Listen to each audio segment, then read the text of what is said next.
I don't know if you've thought about where you would head when you're done working. And I don't mean at the end of the day. I'm talking about retirement years.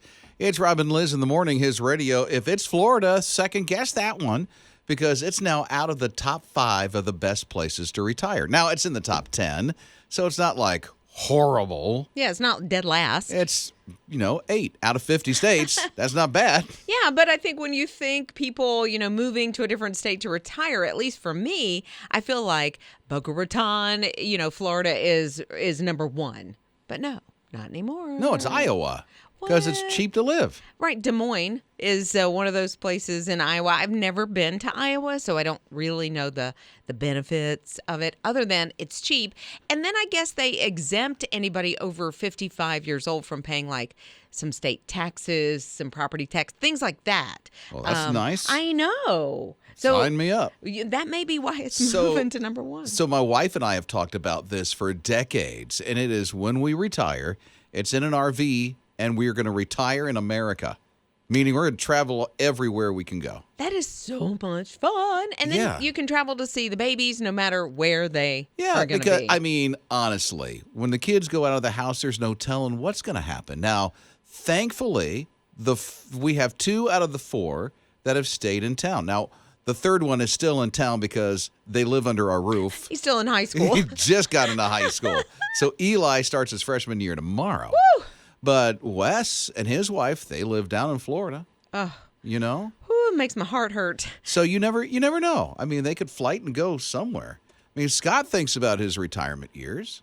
Yeah, I want to go somewhere where my dollar is going to stretch because, that's what I'm thinking about first and foremost. But ideally, any place that I can have walkability to the beach. Okay, New York City. New York City, there you go. Well, maybe not that beach, but somewhere in the south. Right. Carolinas, Georgia. Well, if Florida doesn't work out. Outer Banks? Yeah. Beautiful in the Outer Banks. I'm thinking, though, Scott, if you're just a couple of blocks from the beach, that dollar's not going to stretch too far. It may not, no. You're listening to Rob and Lizz in the morning. His radio. That place where you would retire and why. 800-447-7234. Mia is here. What about you, Mia? So the place that I would love to live at is Dr. Fraser Crean's Seattle apartment. It's absolutely gorgeous, and I wish I could live there. Yeah, the TV show, Frasier. That would be neat because he definitely has a lot of nice views out of there. He does. It's like there's one wall that's just all glass, and there's a piano up there. Interesting place to retire, Seattle. I wouldn't get rid of the lazy boy that's in the living room. It really clashes. Okay, sounds like Liz watches the show. I used to, and I know that was his dad's lazy boy. It was a little gross. It didn't really go with it, but... And that posh apartment of his, right? Yeah. It was something else. I was saying earlier that I'm going in an RV, and my wife and I are going to travel everywhere we want to go. I feel like I would be around the Charleston area, somewhere on a beach, right? So it's either going to be Orange Beach, Alabama, which is where we vacation. And I will say it may be in Laguna Beach, California. I don't think I can afford it. I don't think I want to live in California. These are all different places. Yeah. Here at Charleston, Orange Beach, Alabama not California, or Laguna, California. Yeah, and the thing is, I think I would just visit Laguna quite a bit. I loved it when I went one time. I don't think I can afford the property taxes. I don't think I can. I don't think I would probably be able to take it for more than a week. I don't know. But those are places that when I retire, I'm going to do all those. You're listening to Rob and Lizz in the morning. His radio. Just got an open mic in for the My HISRadio app. It's Rob and Lizz in the morning. This is His Radio. So wondering, if you were to retire today, now I know you're nowhere near retirement age. You have decades in front of you. I get it. But if you thought about it, where would you do it? So here's the open mic that came in. Alaska between April and September. And then coming back where we have no more humidity during those last few months. That makes sense. It makes so total like sense. two homes, here at home and then Alaska, which is nice. I like seeing some of those Alaska shows where they're finding a place to live in Alaska out in the middle of nowhere. Yeah, I went to Alaska in July on a mission trip. and we were wearing like light jackets. I mean, it was cool. It felt like fall. All right, so Monette, she has an entire dream, not just where, but how it's going to happen. She said retirement is going to be in the mountains, in a cabin, with a rocking chair and a cup of coffee. Yes. I tell you, I've dreamed of having a home in the mountains, right on a creek or a river. Just listening to the I babbling know. brook. And I just love the Smokies. I'm not talking Rockies or anything like that. I just like the Smokies and the Blue Ridge and It's Pisgah. beautiful. It is, right? Oh, okay, now we're dreaming. You're listening to Rob and Liz in the morning. His radio. It's possible this may happen to you, where you're looking at an object and you're trying to ask somebody for what that object is. You can't think of the name of it, so you replace the name of it with something. Like Liz, with Rob and Liz in the morning, his radio. Liz calls it, what is it? Usually it's the thingy thing. You know, the thingy thing. The thingy thing. The thingy thing. It gives you no direction, no context. You have no idea what I'm talking about. But I get a little frustrated, I think, with myself that I'm like, you know what I'm talking about, that thingy thing. So here's what happens to me. I was looking at a cooler the other day, and I'm sitting there trying to think what to call it. It was not coming out of my brain You didn't have or the my word mouth. cooler. I didn't have the word cooler in my head. So what'd you I don't say? know why. I described what it is. I said, the thing that you open up, put ice in, and bring with you on picnics or out on an outing. So at least you're That keeps giving it us cool. context. I can give the description. I couldn't give the name of it for the life of me. Now it's locked in. Yeah. No, is it though? Because sometimes, especially if you ever forget the word, I feel like one time it's going to be a recurring, I don't know. I got cooler down now. I cooler down. I have a feeling Scott's not like this. He remembers always has the every words. word there is. Yeah. No. I usually say things like thingamabob or the doohickey thing over there, Doohickey was something my dad said all the time. Doohickey. What do you call it, Jake? I do like hand gestures, so I try to describe it, but do the action of the thing I'm trying to describe. Yeah, I got it. Yeah. Plunger. I need Yeah. a plunger. To get the stuff down the toilet. It's stuck. It just jammed. I got to You jam got to it. have the hand motions. You got to have the Right. hands going. Yeah. That's right. Dare I even ask Ben, I know. who's filling in for Ninja? I usually am just like, you know what I'm saying. I just Yeah. assume people already know what I'm thinking. They And know there's a what the- hand gesture, but it's not to describe No. what no, it does. it's just a fill in the blank. you Serve it know. up. And then you're really lost. Like, I'm just out here in Oh. space. I got no idea what you're talking about, I'll man. get mad. If you can't find the Yeah. word, yes. I'm just like, what is going on?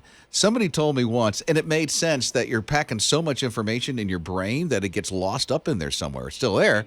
You just have a hard time. The more input that you put in your brain, the more it takes. It made sense at the time that somebody said it. Now it sounds ridiculous. No, it doesn't at all, because it sounds like when your computer, the hard drive, right, is full, you got to get a new hard drive or reboot Yeah, with your there IT used to be this person. thing called defrag. Yeah. I don't even know if that's a thing anymore. Well, maybe you got to defrag your brain. You're listening to Rob and Liz in the morning. His radio. So Liz calls it a thingy thing. That time when you're looking at something or you're trying to ask for something and you can't say what it is for the life of you. For me, it was a couple of weeks ago.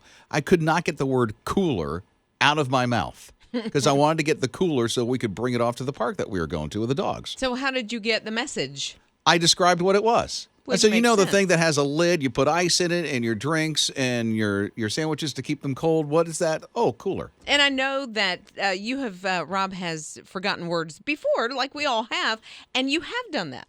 I wouldn't have thought about it, but he does describe. I describe what I'm trying to say. Exactly. And I'm just leaving you out there just, blowing in the breeze because I'm like, the thingy thing. The What is thingy it? thing. The So we're hearing thingy. from some people of what they do to replace the name of what they can't remember at 800-447-7234. Allison texted and she said, I call it a whatchamacallit. Yeah. That gives us any direction, just like my thingy thing. And then Diane texted and said hers is a whatchamadoodle. A whatchamadoodle. The whatchamadoodle. Okay. Whatchamacallit, whatchamadoodle. Yeah, so the what is in a lot of thingy them. thing. A thingy thing. I forgot what Scott was. Doohickey and the Doohickey. thingamabob. And the thingamabob. And then I got to Thingamabob. point at it and start describing it with my hands. Yeah.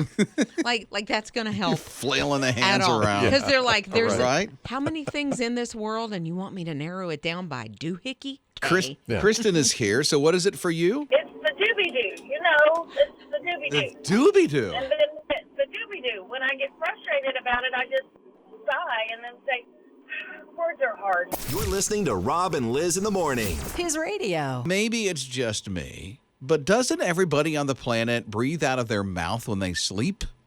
It's Rob and Liz in the morning, his radio. Liz is already shaking her head. No, because they're coming out with this research, and the research says if you breathe with your mouth open when you sleep, there's some kind of disorder that might be going on there. So look into it. Yeah, no, I feel like, at least for me, I breathe through my nose.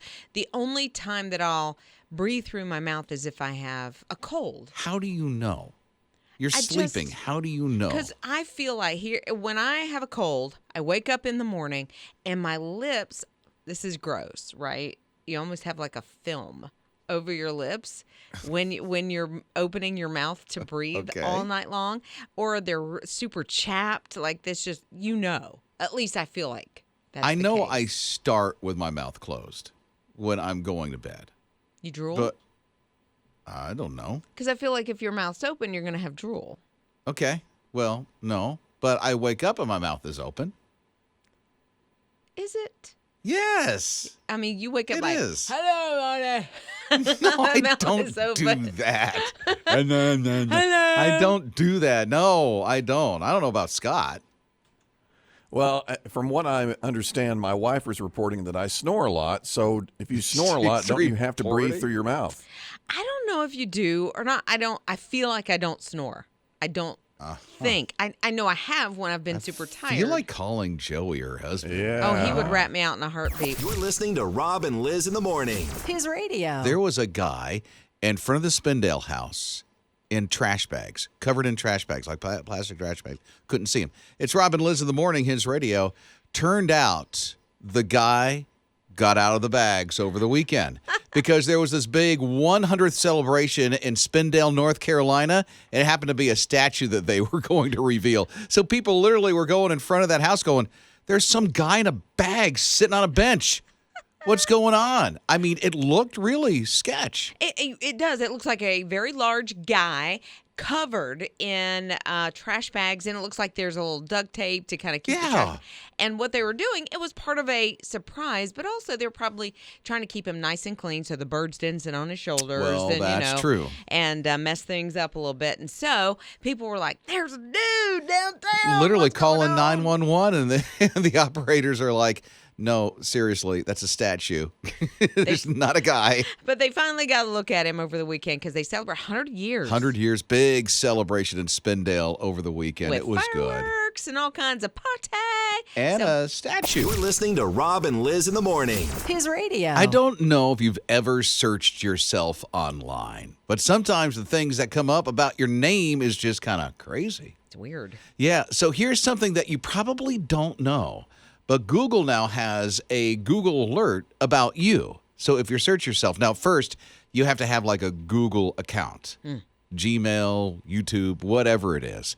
And so when you search your name, and it helps if you put in like the city that you live in or you were born in, because if you're like me and have a common name, there's many people that have your name. And so, okay, that's not me.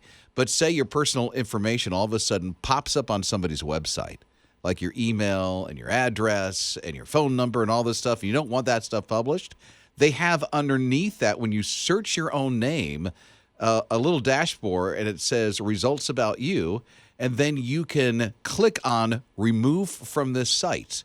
And then Google will take measures to remove you from that site. Yeah, because it's weird where when you do search yourself, where you find yourself, it's super weird. And so that would be really nice to remove yourself from the list. So it's like, okay, I'm not at that company anymore. Take me off the site. Or if your personal information shows up on somebody's site for some reason or another, then you can say remove me from the site. And they do say it will. It doesn't mean that you're going to be off of their search engines immediately. That's what I was about to ask. Yeah, it's just not like instant and you're gone, but it does take some time. But it may get that to that point because technology is changing every single day. So it may be where you think about it and it's gone. Who knows? So it's been in a beta test since last September. Some people already know about it, but they make this big release this week about it. Oh, that's good. And I like to know where my information is, and if you would like to edit it, maybe you want to take an edit so people can find you now if somebody's searching for you. Probably not, but it could be that way. Rob and Lizz. His morning crew. Could be going through a drive-through. Could be going through, well, not a bank, unless it's the ATM. Sure. And maybe you're getting some coffee. It could be, the breakfast, whatever it is. They say that most people in the nation, half the people who live here, will not go to a place that does not have a drive-through. And I'm like, really? Walmart doesn't have a drive-through. I go there. Yeah, but they have pickup. It doesn't cost anything extra to order your groceries online and then go pick it up. Ooh, So that's kind of a drive-through because all you do, you sit in, file in your nails, pop your trunk. They put it in there. I don't file my nails. I'm not sitting there going, giving myself a manicure, taking care of what do you call them? Cuticles. I almost said cubicles. No. I'm not at That's the in an office doing this thing. But, I get it. If you want to go to fast food, you have to have a drive-through because it's fast food. A bank, you like the teller. I don't like going inside banks. Oh, I don't either. I like going through the drive-through at the bank. But now everything that we do in our families through the app. Yeah, I haven't been to my bank in forever. Yeah, the only thing we do are loans or something like that. Like mortgage. But That's it. I was going to say, but you can do pretty much everything. I think you can do a car loan on the app. I think you can do just about any kind of anything. Very rarely do you have to go in. Yeah, Scott goes into every place. He bypasses the drive-through.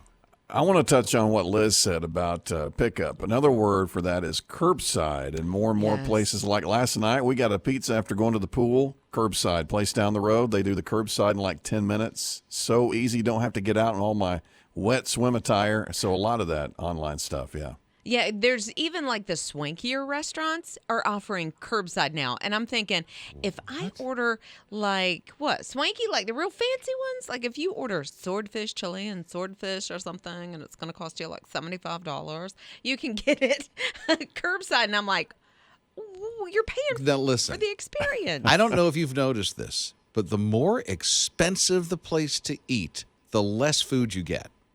I don't know if you noticed that, but I do. Well, they throw a nice name on it. You ready for that name? What's the name? Small plate dining.